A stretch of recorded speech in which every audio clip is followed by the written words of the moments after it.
Excluded from my cousin's $80,000 wedding, I went on vacation. When it turned into a total disaster, my family begged for my help, and I realized the sweetest revenge was just living. I'm 32M, had always considered myself a part of my extended family, even though there were clear lines drawn between the golden child and everyone else. That golden child was my cousin Sarah. 3 years older than me, she had enjoyed a life of privilege and attention that I could only observe from a distance. Our family celebrated her every milestone as if the world revolved around her happiness. And over the years, I'd learned that questioning her choices meant walking on a tightrope. It was not that I disliked her, but I couldn't ignore when she acted irresponsibly with money or treated people poorly. My observations were mild, honest, and always intended to help. Yet somehow, they were interpreted as disrespect or threats to the harmony of the family. When Sarah announced her engagement to a man she'd been seeing for 8 months, the entire family exploded with excitement. The wedding was not just a celebration. It was a monumental production. The budget was staggering, nearly $80,000 for a single day, mostly funded by her parents, but with clear expectations that extended family would contribute. The first signs of trouble emerged 2 months before the wedding, when Sarah's future mother-in-law made a comment about certain family members being unwelcome, suggesting that some people might cause problems. The reference was obvious: me. Suddenly, my presence was considered a threat to the perfect day they were planning. Rather than stand up for me, my aunt and uncle, Sarah's parents, decided it would be easier to uninvite me. They framed it as avoiding drama, but I could see the underlying message clearly. My own parents, whom I had trusted to support me, urged me to go along with the exclusion to maintain family harmony. I felt betrayed, but what stung even more was that they expected me to still contribute financially. I was not invited, yet they thought I owed them $2,000 for the wedding.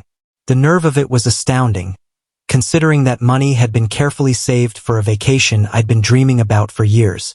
When I told my aunt I would not be giving a dime to a celebration I was barred from attending, she acted shocked, calling me petty and selfish. That was the moment I realized I needed space. I booked my trip to Costa Rica, exactly the week of Sarah's wedding, and committed fully to experiencing life on my terms. Ziplining through cloud forests, surfing on waves I had always dreamed of riding, photographing exotic wildlife. Everything I'd imagined, I made real. I shared my plans on social media with genuine excitement, though my family interpreted it as a deliberate attempt to upstage the wedding. Predictably, the messages and calls flooded in. My mother called 3 times in one evening, pleading for me to cancel my vacation or at least reconsider refusing financial assistance. She claimed I was selfish and that I was making this about myself, but in reality, I was finally embracing freedom. The morning I left for Costa Rica, I felt a weight lift from my shoulders. The first few days were blissful. I hiked through Manuel Antonio National Park, experienced surfing lessons in Tamarindo, and relished the quiet absence of family demands. My phone was mostly off, and I let myself truly disconnect. Then came day 4. I was sitting at a beachside cafe, enjoying fresh fruit and the sound of the ocean, when my phone exploded with messages and missed calls. Something had gone horribly wrong with the wedding. The first message was from my cousin Jake, simply saying, "Wedding is ruined." My heart sank as I read subsequent messages from various family members, each more panicked than the last. The details were catastrophic. Sarah's new husband had a hidden gambling addiction.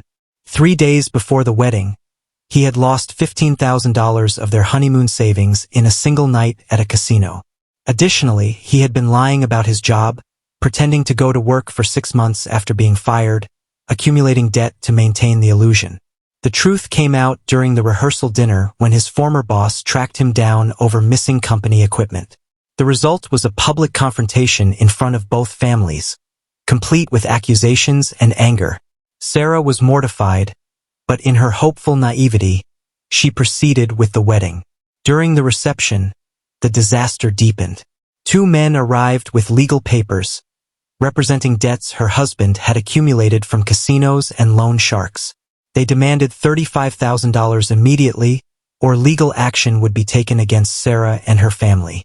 To make matters worse, Her husband had forged Sarah's signature on a loan using her parents' home as collateral, adding another $20,000 to the chaos. What should have been a celebration became a crisis management scene, with guests watching as families cried, argued, and attempted to contain the meltdown. And then, predictably, the calls came to me. First my mother, begging me to come home early and offer financial assistance. Then my aunt, sobbing, asking if I could loan the original $2,000 plus any extra I could spare. My uncle tried guilt, reminding me of past support they had given me, suggesting I owed them this contribution. Even Sarah called, tearful and apologetic, begging for help. The absurdity was overwhelming. The same people who had excluded me, who had denied my presence and my voice, were now claiming I was their only hope. I spent a day reflecting, high above the forest canopy while ziplining, listening to howler monkeys and tropical birds. Clarity emerged. My family made their choice when they decided I was not worth including. Now they were facing the consequences of that choice. I was under no obligation to rescue them. That evening, I calmly called my mother back, explaining that I would neither cut my vacation short nor contribute financially.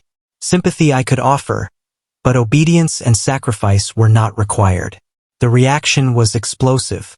Accusations of cruelty, selfishness, and abandonment flooded in, but I held firm. Returning home weeks later, the situation had escalated further. Sarah stayed married briefly, attempting to save the relationship, while her parents scrambled to prevent foreclosure. The wedding debt had transformed into a prolonged financial burden. When confronted at a family barbecue about my refusal to contribute, I stood calmly and explained the facts. Exclusion from the wedding, expectation of payment, use of my money for personal plans, and the irony that I was suddenly considered essential only when financial rescue was needed. Silence fell. I told everyone that I had learned to prioritize my happiness over a family that only valued me conditionally. Over time, the family division became clear. Some supported me privately, recognizing the unfairness. Others held to the belief that I should help regardless. Sarah's marriage collapsed. Her parents endured financial hardship, and she began rebuilding her life in another city. My aunt made a final attempt at persuasion, attempting to appeal personally, even offering future inclusion in exchange for money. I declined.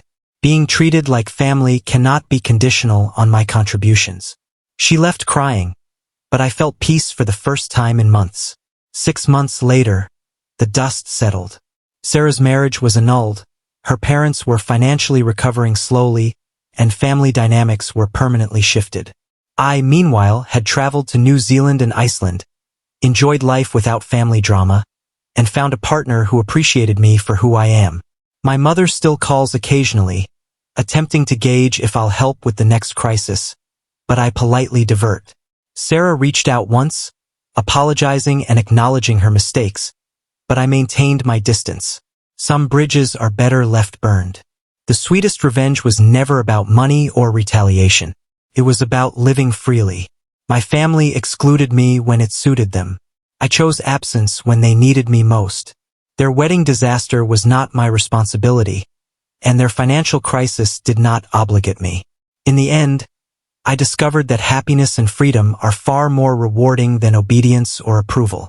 I lived my life. I thrived. And the family, in watching me flourish, understood, perhaps too late, that the cousin they tried to ignore was the one who got away. During the following days in Costa Rica, I found myself immersed in a world completely separate from family expectations and obligations. I woke up early to watch the sun rise over the Pacific, its golden rays lighting up the sky and casting a warm glow across the beaches. I hiked through misty trails in cloud forests, feeling the damp earth beneath my boots and the fragrance of exotic flowers surrounding me. The sound of howler monkeys echoed through the trees, reminding me that life could be simple and beautiful, far from the constant demands and manipulations I'd experienced back home. Every step I took away from the stress of family drama felt like a small victory, and I could feel the tension I'd carried for months slowly melting away. The surfing lessons in Tamarindo were a revelation. Standing on the board for the first time, fighting against waves that seemed determined to knock me down, I felt a sense of empowerment I had rarely experienced. Every wipeout was a lesson in persistence, every successful ride a triumph. I posted photos and short videos on social media, not to boast, but to share my genuine joy with friends who had followed my journey. The reactions were mixed, of course. Some family members continued sending passive-aggressive messages, asking how the wedding was going and subtly reminding me that I had obligations I was ignoring. But most of my friends commented with encouragement and excitement, praising me for taking control of my life and prioritizing my happiness. As I traveled further into the country, taking wildlife photography tours and exploring remote waterfalls, I reflected on the irony of the entire situation. My family had treated me as a liability, someone to exclude to avoid drama. Yet they expected me to be the savior when things fell apart. The lesson was clear. My value to them was conditional, measured only by how I could serve their needs while remaining silent and obedient. The realization was both infuriating and liberating. I decided in that moment that I would no longer place my happiness in the hands of people who only valued me when convenient. Meanwhile, the constant flow of messages from home continued. I watched as panic spread like wildfire through group chats, with relatives trying to coordinate payments, offer advice, and blame each other for the wedding catastrophe. My aunt reached out again, her messages alternating between pleading for help and expressing guilt for how I had been treated. I responded with calm clarity, explaining that I sympathized with Sarah's predicament, but would not be financially or emotionally blackmailed into solving problems created by a wedding from which I was excluded. Each response I sent reinforced my own boundaries, strengthening a sense of self I had neglected for too long.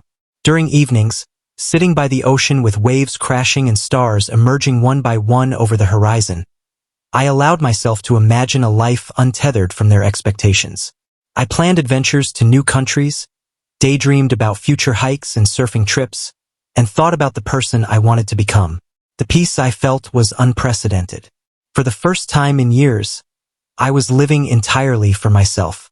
I realized that the sweetest revenge was not in making them suffer, but in choosing joy and freedom while they remained trapped in their own chaos. When I returned home weeks later, the atmosphere was palpably different. Sarah's marriage had collapsed, her parents were overwhelmed by debt, and some family members still expected me to play a role in rescuing them from consequences they had created. I attended a family barbecue, standing calmly as my aunt and uncle made thinly veiled attempts to shame me into contributing money or advice. I reminded everyone that exclusion from the wedding had been a choice they made, and that I was under no obligation to participate in the fallout. My calm, rational tone left many speechless, and a quiet respect, though tentative, began to emerge from certain relatives who had witnessed how unfairly I had been treated. Over the following months, I watched as family dynamics shifted permanently. Some members chose to support me privately, acknowledging that my exclusion had been wrong. Others remained firm in their belief that I owed loyalty and assistance regardless of past mistreatment. Sarah, having filed for separation and moved to another city, reached out only to apologize and explain that she had learned from the experience. I responded cordially but kept my distance, understanding that some relationships are better left at a distance.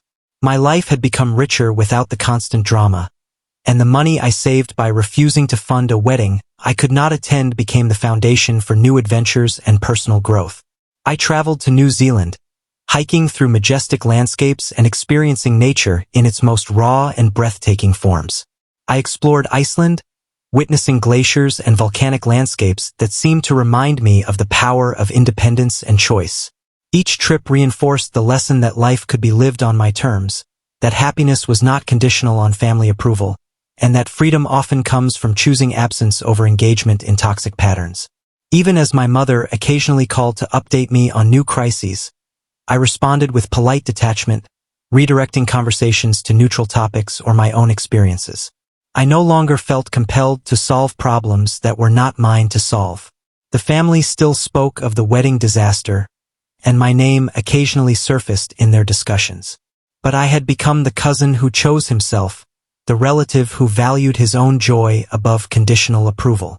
And every time I reviewed photos from Costa Rica, New Zealand, or Iceland, I was reminded that the sweetest revenge was simply to live fully, freely, and authentically. I realized that the most satisfying revenge was never about money, status, or vindictive actions. It was about choosing myself over expectations that had never truly valued me. My family had excluded me from their celebration, deemed me unworthy of participation, and yet expected my loyalty and support when the consequences of their choices became too great to handle. By simply living my life, embracing adventure, and prioritizing my own happiness, I had shown that freedom and peace are far more powerful than anger or retaliation. Sarah's wedding disaster had unfolded without my intervention, and while I sympathized with her struggles, I knew that I could not, and would not, be held responsible for a chaos I had been barred from witnessing or participating in. The lessons I learned were clear. Inclusion should not be conditional, respect cannot be bought with money, and happiness is a right, not a reward granted by others. I spent my days traveling, exploring, and truly living, feeling the liberation that comes from releasing the need for approval. Months later, when family gatherings occurred, the dynamics were different. Some members respected my boundaries, understanding that my decisions were firm and intentional. Others clung to old expectations, but their disapproval no longer affected me. I had created a life where my value was not measured by how much I could give or how well I could follow rules I had never agreed to. I built friendships, found love, and continued to explore the world with an unshakable sense of autonomy. Looking back, the irony was delicious. The same people who had tried to control me and exclude me from their celebration had, in fact, freed me from their drama by their own actions. Their wedding disaster was their responsibility, and my life flourished because I had chosen to step away, to say no without guilt, and to fully embrace my own journey. Happiness, adventure, and self-respect became my true inheritance. And every time I reflected on the Costa Rican sunsets, the glacial landscapes of Iceland, or the mountains of New Zealand, I smiled, knowing that sometimes, the best revenge is simply to live, fully and freely, while others remain entangled in their own chaos. The family learned, slowly and painfully, that excluding me had consequences, not for me, but for them.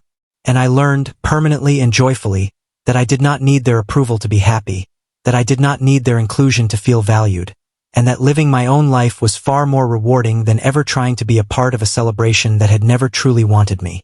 In the silence that followed their crises, I found peace, adventure, and a freedom that could never be taken away. And that, more than anything else, was the sweetest victory of all.